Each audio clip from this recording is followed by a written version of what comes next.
Have you seen the top 10 most disliked IGN reviews of all time? That got recommended to me recently. Let's see. I'm curious. I'm going to take a couple guesses here on a few of them. I think Deathloop is going to be on here. Well, actually, no. This might be going in the opposite direction of giving low scores to great games. What are some other, like, really alarming ones? I actually can't think of any off the top of my head. I can only think of extremely high scores to games that absolutely didn't deserve it. I can't think of any low games to games that deserved higher. Video game journalists. Inscrutable folk, but in many ways, we should be thanking them, because every now and then, intro. usually Holy fighting shit. amongst ourselves to call a brief truce, Wow. congregate around the Jesus. dislike button, and fight back against a common enemy. And with IGN being the poster child for bad video game journalism, I thought I'd create this list of the top 10 most disliked IGN reviews of all time. Because what brings gamers together more than pure, Ludwig playing Master Duel. unbridled That's what I like to hate? hear. Love Yu-Gi-Oh!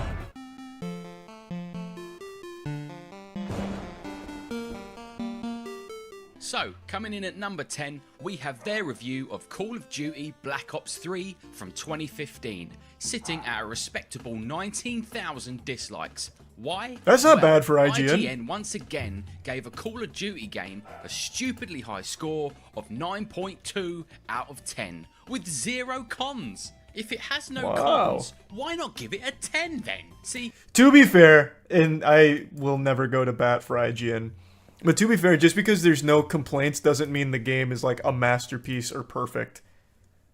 Like, I do disagree. Like, if you can't think of anything negative, then that means it's perfect. No, it doesn't mean that. Like, it's great at everything it does, but it doesn't mean it's like the perfect product everyone's going to love. a 10 then. See, not only do we get angry when IGN rate a game too low, we get just as angry when they rate a game too high. I don't remember Especially when that Black Ops game is 3 from being a bad. franchise like Call of Duty, which releases the same boring game year after year, and IGN keeps giving them 9s out of 10s. And what really pisses on our chips is when they rate games that are clearly more innovative, original, with better mechanics, graphics and gameplay lower than the latest Call of Duty game. So keep this score in mind as we move on down the list.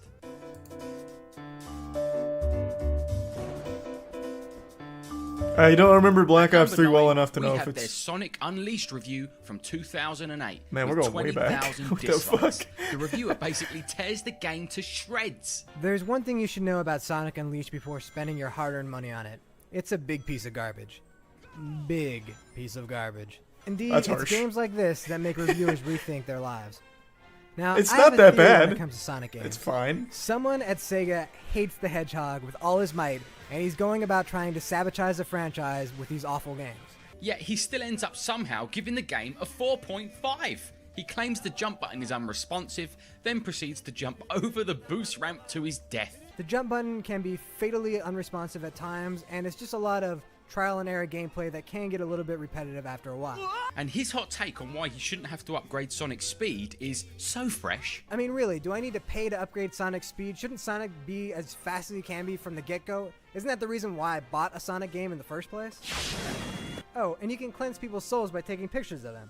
I'm not even joking about that. That's fucking In the hype, world though. of video games, why would taking a picture to cleanse someone's soul be so far-fetched? I mean, he knows he's playing a game in which he's controlling an anthropomorphic werewolf hedgehog, doesn't He's he? a Prime But at the end Romaro, of the day, where he said by thick 2008 standards, crocodile. Sonic Unleashed Dildo. wasn't that bad. Dildad. And gamers were just annoyed at another IGN reviewer haphazardly reviewing a game they clearly had It's not no like an interest in. amazing game, but it's fine. I remember Unleashed being okay. Like, I didn't hate it. Sitting at a cozy 21,000 dislikes, their 2016 review of Uncharted 4 is at number 8. So, what were we What angry did they give about it? this time? Though it's let down by a lack of imagination and some self-indulgence, especially in a third act that drags on far too long. A 9 out of 10. The dreaded, bloated third act. You know a game That's not even wrong. I actually said something very similar back when I first beat this game. That is very fair. That is super fair. Like, that's just Uncharted fans being salty. That's a very fair criticism. game's gonna be good when IGN give it a 9 out of 10 and we still come after them with pitchforks. Oh, I love us. But IGN have to meet us halfway. They can't give Black Ops 3 a 9.2. Yeah, if you're gonna... So this is... I think this is fair. It is a much better game than Black Ops 3. For sure. But I think they just grade it differently, right? Like, I feel like it's not far-fetched to be like, for a fucking Call of Duty multiplayer shooter, 9.2 makes sense, and then grade Uncharted differently. It's two different people on two very different games. But yeah, if you're going to compare direct scores, then yeah, it's a little odd that Uncharted 4 would be lower than Black Ops 3. Black Ops 3 a 9.2 no cons, and Uncharted 4 a 9, calling its third act bloated and saying it has a curious lack of imagination when the entirety of Black Ops 3 is a bloated third act. Man, this video is actually... like, the video is actually convincing me IGN's done an alright job with some of this shit. I've been like a big IGN hate watcher for a minute, but I completely agree with them on Uncharted 4. That is super fair criticism. And Black Ops 3 was good. Like, it's not the best. 9.2 is high, but it was good. Xenoblade Chronicles Definitive Edition slashes its way into our number 7 slot with 24,000 dislikes. Now, no this horse in review this has race. all the hallmarks of a classic bad IGN review. Firstly, the review contains a massive spoiler where they show, without warning, a late game unlockable character in the menu screen which would spoil the whole first half of the game. Now, you'd think IGN would take the video down, edit out the spoiler, and re-upload it. But instead, they decided to leave this pinned comment in the comment section. Lazy bastards. Next, the reviewer goes on to call Melia, one of the weaker characters from the main campaign, a sentiment Xenoblade fans strongly disagree with, and then calls the character Dunban Duncan. This time, however, they did edit out the mistake. But even in the re-edit, he still pronounces the name wrong, with a horrendous drop in audio quality, which sounds like he did the voice edits on one of these. RPG, as the story goes, to some really, really weird places that are as confusing as they are preposterous. The core Xenoblade experience remains intact here, lovable meathead Ryan, or the stoic and inscrutable Dunban. They call Xenoblade Chronicles Definitive Edition the best version of Xenoblade Chronicles we've ever had, giving it an 8 out of 10. Which is a lower score than they gave the original release and 3DS port. Work that one out. Don't know Xenoblade, no horse in that race. Well, I know Xenoblade, I haven't played it. At number 6 is their Shin Megami Tensei 5 review with 36,000 dislikes. And IGN managed to piss everyone off within the first 6 seconds of the review. Shin Megami Tensei 5 feels like the edgier, less sociable younger brother of Persona 5. The reviewer complains about how certain aspects Isn't of the Persona game 5 are a not the spin-off same of Shin as a Megami Persona Tensei? game, which to Shin Megami Tensei fans is the entire point. It's not so much a standalone review of Shin Megami Tensei 5, but more a video comparing two different series and taking marks off of one game because it's not like the other. Where SMT5 consistently fell short for me as a massive Persona fan, though, was the writing. It takes you can never do that. 20 hours to find even having not played this game, there's no point in comparing it to a completely different game. And figuring out what's going on, in contrast to Persona 5, which makes things personal right away. I just couldn't shake the feeling that this was Persona without the heart. Without the unforgettable companion characters, the potent personal story, the incredible soundtrack, and the jaw-dropping twists and turns. Giving the game an 8, with the only negatives being that it's not like Persona, is mental, and fans of the Shin Megami Tensei series were absolutely right to call this one out. Yeah, I think that's probably fair. If his main complaint was it's not similar to Persona, then that's some dog shit, agreed. Things are hotting up now. Doom 2016 blasts its way in at number 5 with a healthy 42,000 dislikes. Wait, what? Didn't they give this a good score? On about how Doom 2016 feels too Doom. For some, this is exactly what Doom should be, because it resembles the 1993 game of the same name. But with all due respect, those are desperately low expectations. But it doesn't really distinguish itself by recreating 25-year-old gameplay. 2 minutes and 15 seconds is all the time he gives to reviewing Doom's main campaign before moving on to the multiplayer, which he the also multiplayer was hates. bad. Fixed power-up placement and shortcuts give experienced players who know the map an advantage. No. Really?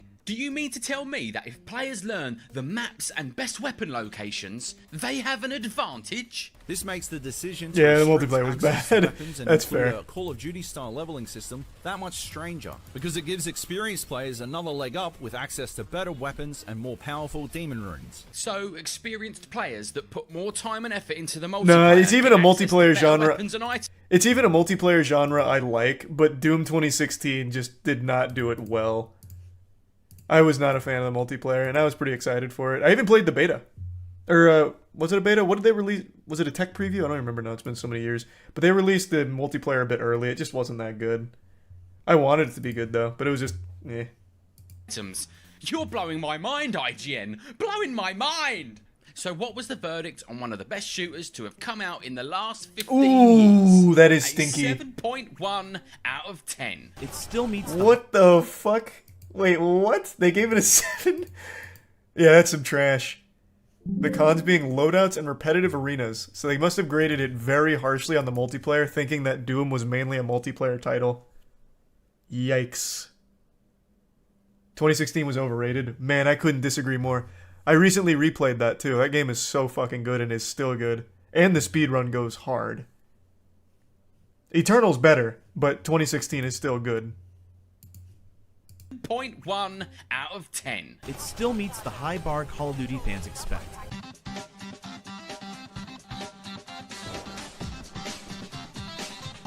Amazingly, we have a tie at our number 4 spot between two different Pokemon game reviews. Pokemon Alpha Sapphire Omega Ruby and Pokemon Sword and Shield. Oh, they gave Sword and Both Shield a on great score, didn't they? 5,000 dislikes. And believe it or not, Sapphire Ruby is probably the most infamous review on this list because it gave birth to the most popular IGN meme, Too much water. Yeah. It's not a new complaint, but the Hoenn region is still imbalanced type-wise, heavily favoring water Pokemon. It's especially noticeable in Alpha Sapphire since the villainous Team Aqua uses a lot of water types. It just feels like there are water Pokemon in nearly every battle, and I have an overleveled Pikachu to show for it. You also have to navigate many bodies of water, which makes much of the late game incredibly tedious. Other than saying the game has too much water and too many hidden moves, she doesn't seem to have anything else negative to say about the remaster. I didn't play the Pokemon fans, remaster. as understanding and compassionate as they may be, were just perplexed as to why having too much water would have such a heavy effect on the overall rating of the game, which the reviewer gives a 7.8. So politely picking up their pitchforks, That might be a fair they overall score. completely Couldn't tell you I didn't annihilated play the it. review Stupid and complaint, created though. a meme so powerful it now completely embodies the entire bad video game journalism topic. Right, onto Sword and Shield. Same nostalgic This con, was bad. but I remember it doesn't this one. fall victim to getting stuck in the past. It streamlines and fixes many of the series' long-running Nope. problems, from excessive tutorials to the tedium of navigating random encounters. Simply put, Sword and Shield are the best Pokemon games I have ever played, and I've played them all. Big words from IGN there. It seems that some people like this game and some people think it's an absolute underwhelming letdown. But it's no question that everyone was expecting the second Pokemon game on the home console to look much better than it did, and include all pre-existing Pokemon, which it didn't, causing the whole Game Freak lied controversy. When they said the reason why they're not including all pre-existing Pokemon was because they were remaking character models and their animations, not just And then the porting community them ended over up doing from it for older them. games. Then a Reddit post surfaced showing allegedly leaked data mined comparisons of Sword and Shield's character models alongside character models Hey, from I forgot older that. games that seem to completely contradict what Game Freak had previously said, aka Game Freak lied. So I think we're not just seeing people disagreeing with IGN's stupidly high score for another God, Pokemon yeah. game. That I still think Sword and Shield is by far the worst Pokemon games like ever made, and that's saying something when most of them for the last like 12, 15 years have been super lazy. Well, that's not fair. 15's too long. The last like 10-ish years have been super lazy. Sword and Shield somehow is all the laziness you'd expect from Game Freak and half the content as older titles. It's so bad. I couldn't stand it. I couldn't fucking stand it. I think I gave it a 50 on the moist meter. I can't quite recall, but I was really upset by it. but also protest dislikes after feeling they had been lied to by the developers, and IGN hilariously getting caught in the crossfire. Gotta love it. He's the bits, Nelly. All Pokemon games have been the same for a decade. They were for a while, but they tried something new with Arceus, and while it wasn't like a full hit, it wasn't a full miss either. They're going in the right direction. I think Arceus has good ideas that they need to flesh out. But for the first time in a long time, Game Freak's finally trying something different. Like, drastically different, that is, as opposed to just the same formula they've worn out. Cruising its way into our number 3 slot is their review of Days Gone from 2019 with 50,000 dislikes. What did IGN do now? Well, first off, this is the same reviewer that gave Uncharted 4 with its bloated third act a 9. So she was already on the Sony fanboys' naughty dog list. And boy howdy, she pulled no punches here, giving this game Days sucked. Gone this game was fucking 6.5, trash on release. Calling it absolute bloated trash. as well. Days Gone ultimately feels bloated. It's like fucking a movie trash. That goes on for an hour longer than it needs. I know they made to it better or over should time, have. but this There's is released. definitely It was a good terrible. game in here somewhere. You can feel it in the crunchy combat and when running from an enormous freaker horde. Some fine-tuning and editing could have removed the tedium and highlighted what makes this game unique and interesting, but Days Gone rides strictly down the middle of the dusty road and never finds its rhythm. Now, the general consensus is that the game is pretty good, and I think gamers felt the 6.5 was unjustified and found some of the reviewers' criticisms disingenuous. Like here, for instance, when she criticises the bad writing. Which Days Gone insists on telling largely through tedious, barely interactive flashbacks of him and his wife. The dialogue's pretty bad. But only if you promise to ride me as much as you ride your bike. On the face of it, you'd think the reviewer God, has I a forgot point. how fucking Out of stupid the context, game was. That line does seem really cringy. Jesus. But earlier on in the game, Deacon's wife Sarah specifically asked Deacon not to say that line at their wedding, only to surprise him by saying it herself. The reviewer also hits us with... It doesn't change anything, it's still stupid. Deacon can also unlock a slow-mo ability early on, which makes no sense for a biker, but it allows you to relieve the pressure for a moment if you get overwhelmed. It's a game with guns. What on earth is she blathering about? Why should riding a bike stop us from having a slow motion ability in our zombie shooting game? Because Days Gone's missions suffer from repetition across the board. Oh, what's that, IGN? You don't like repetitive missions? Then why did you give the 888th Assassin's Creed game a 9.2 only 6 months earlier? See, that's why this is what I thought the video would focus on. They give extremely high scores to games that are just truly mediocre. The ones here is like offending fanboys of a title, like Days Gone. That game was absolutely fucking miserable on launch. It was so bad. So bad. Like that, her review was far more generous than I would have been. It's most disliked? Yeah, I know. But I didn't realize it was just going to be these. I thought more people got mad about this. As opposed to, Days Gone's not a 6.5, it's a 7. What did I give it? I couldn't finish it. I couldn't finish Days Gone to even moist meter. It was too fucking boring and bad. And broken. A lot of people forget how broken that game released. I couldn't finish it. I hated it. I didn't even moist meter that shit. It was a Prime Vigilante, the resub. Ray. Give me 1 second though. I gotta pee real quick. I'll be right back.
I'm back.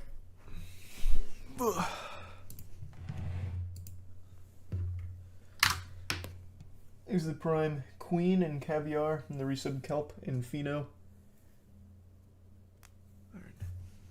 Yeah, another inconsistent IGN review, coupled with pissing off every Sony fanboy again, is why this review took the number 3 slot. Oh, also, one thing that I was thinking about while pissing, I think IGN could save themselves a lot of trouble and stop being such a remarkable punching bag if they would just get rid of the pros and cons screen. Because they can't, like, actually convey their actual problems with a game through a con screen of, like, 5 words. So they need to just get rid of that shit. They did? Oh, did they? Nice.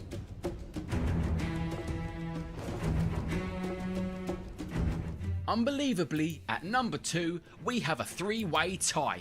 Alien Isolation, Death Stranding, and SpongeBob SquarePants Battle for Bikini Bottom Rehydrated reviews Interesting. all managed to achieve 51,000 dislikes each, and all 3 games couldn't be more different from one another, which just showcases IGN's remarkable ability to enrage gamers regardless of what types of games they review. At this point, it actually starts to become impressive. When I began researching for this video, watching one bad IGN review after the other, I looked a lot like this. But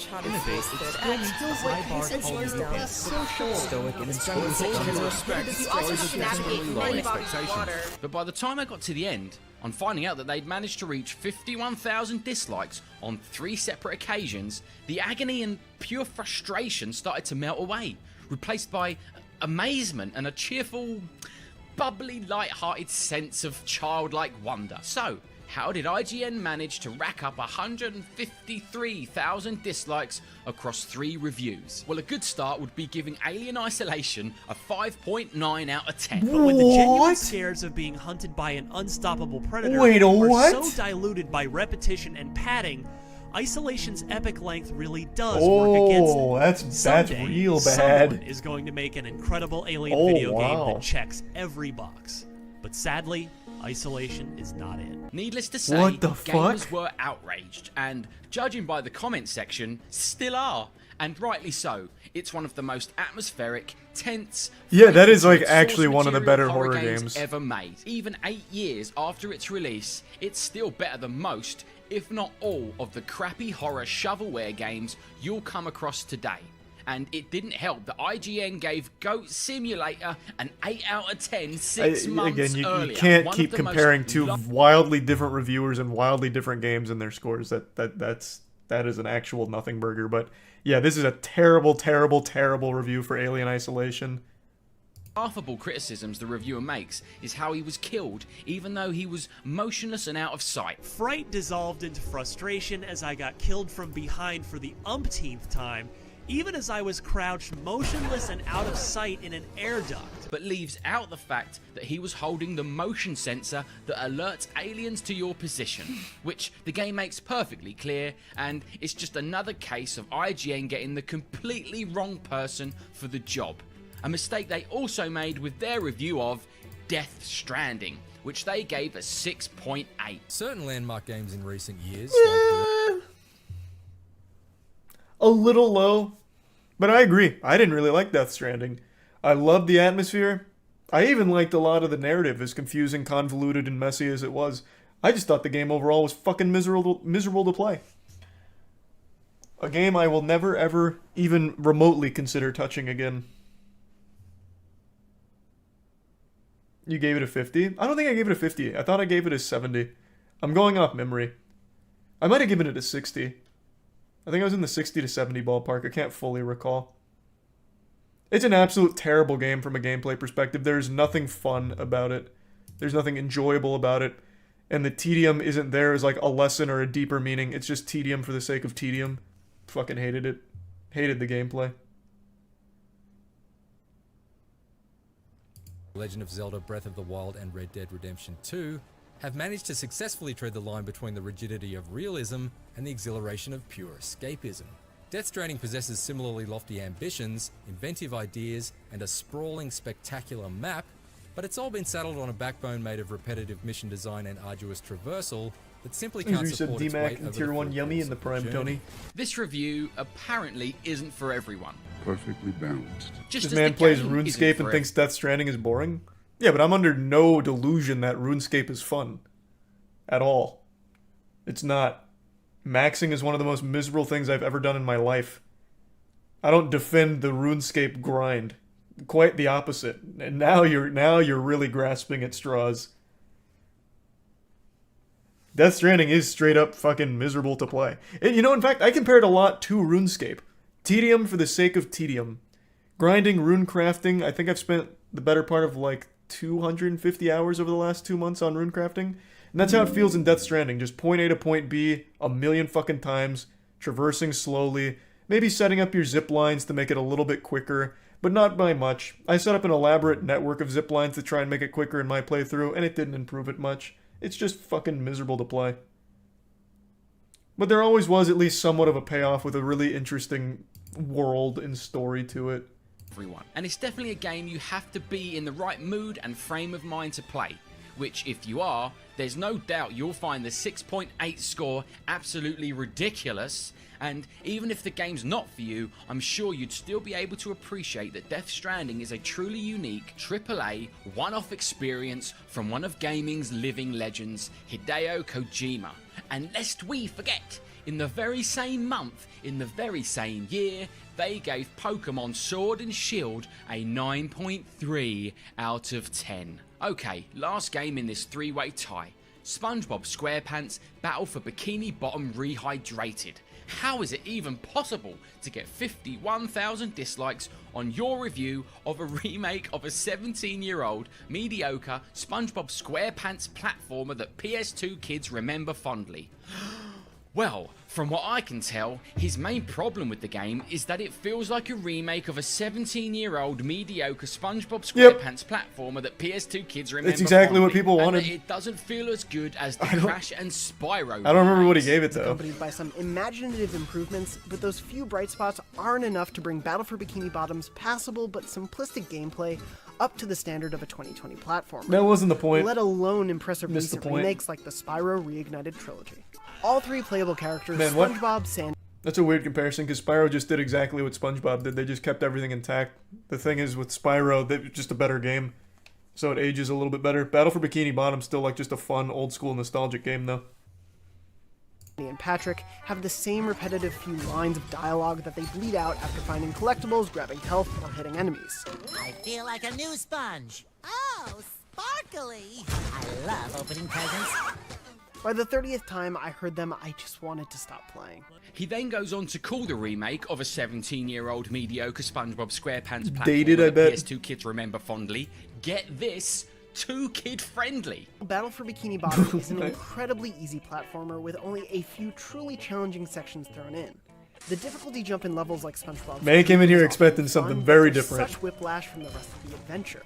And when they're done, the challenge reverts to being simplistic and kid-friendly for its final few challenges. Ultimately, us gamers are always happy silly. when a game from our childhood gets a good remake, which is what Rehydrated is. Okay, it doesn't add any bells and whistles, but what did the reviewer expect them to do with Battle for Bikini Bottom? Add a Battle Royale mode? And the gamers that enjoyed this game as kids, who probably just wanted to take a load off and rekindle their youth for a few hours, didn't appreciate another disinterested, monotone IGN review raining on their parade. That's so low for no reason. Yeah, that one's pretty bad. Rough. It's the big one. The Last of Us Part 2 is the most disliked IGN review of all time. They gave it a 10, I nearly think, double right? that of our number 2 games, a whopping 91,000 dislikes.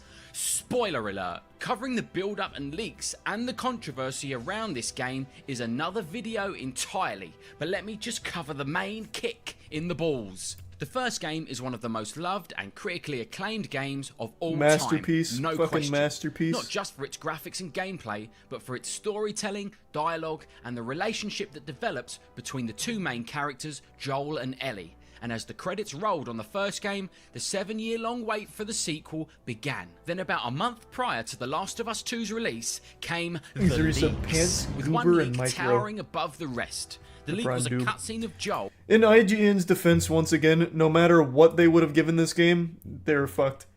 If you reviewed Last of Us 2, you were fucked.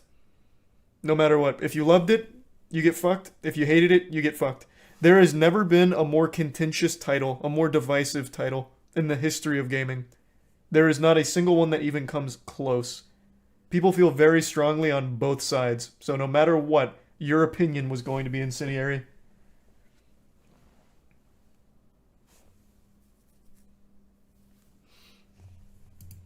The main character from The Last of Us getting his head caved in by an athletic woman with a golf club. Needless to say, fans of the series were stunned. Not only did they have to deal with the main character of their favourite game getting killed off, but they then had to continue playing the game as the random chick that killed him. And so when IGN said this is a weird way of talking about it. I said this in my Moist Meter. I feel like the game was out of order. If they had done this sequence in a more, I don't even know a better word, but a more logical order, I feel like it would have been much better received.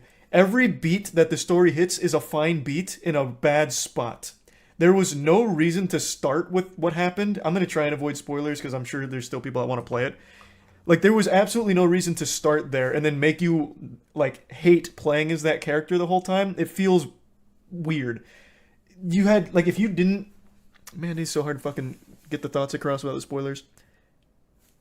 Point being, they had a lot of moments that they could have put at the front and had a much more cohesive story that would be a lot more sensical for how it all plays out. And it would have been a lot better received. But they went like whole hog immediately. No, I'm not even just talking about the Joel stuff. Getting into spoilers again. They spend a lot of time with the Joel and Ellie flashbacks, like, sprinkled throughout randomly. They could have front-loaded those flashbacks more towards the start before the Joel death, and it would have made a lot more sense, as opposed to just going, like, full raw right away, killing Joel. And they could have also built up the Abby flashbacks a little more in the front, and then work up to her revenge on Joel, as opposed to having it come out of the fucking nowhere, like a goddamn jump scare out of nowhere, and then have you play as that character for 12 hours. They could have built it up, and then you feel almost sympathetic playing as them, as opposed to, like, try and, like, force you down the line to feel connected. They could have just done it in a better order, and it would have been a much better experience.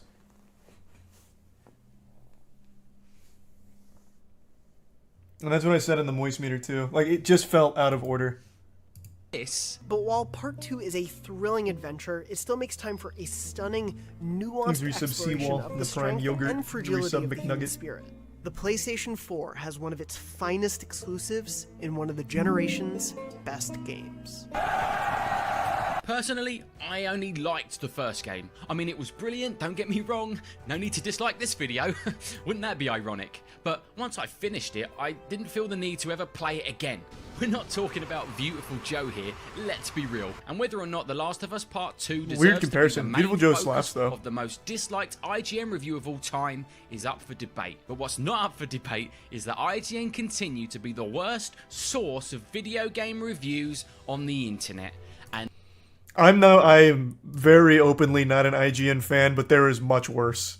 There's just straight up much worse. Immediately off top of mind, Polygon. I don't think I have agreed with a Polygon review yet. They're not the worst. They are not good, but they are not the worst. And long may they reign.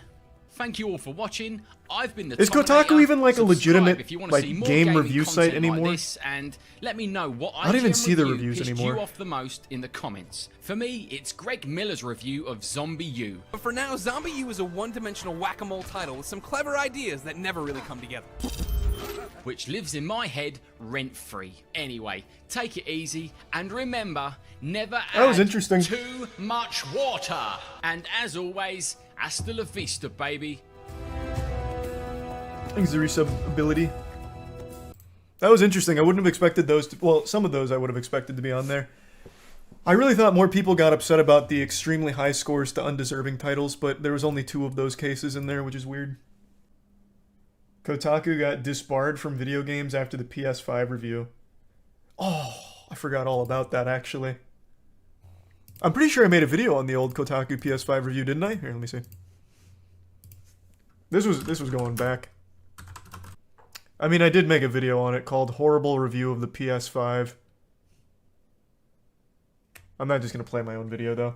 But yeah, I do vaguely remember most of that. Never forget IGN gave Halo 4 a 9.8. Yeah. I've said this before, I'll say it again. I truly don't believe any of these game outlets are paid off. I think a lot of that shit comes from fear of the fans. They know, like, they'll get eaten alive if they're too harsh on a beloved title, so they get very, very pussyish with it. I don't think they get paid off. They might. I mean, there definitely is a world where that's a possibility. I just don't think so.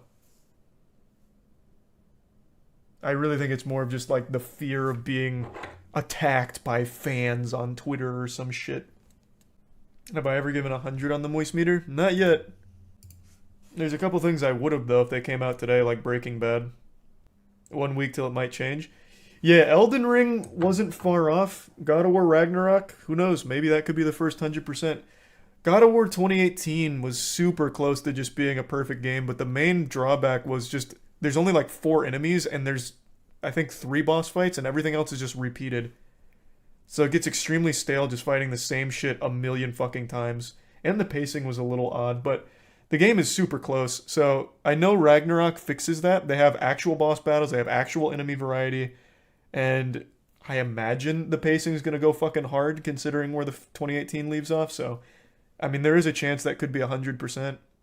It's got all the pieces in place.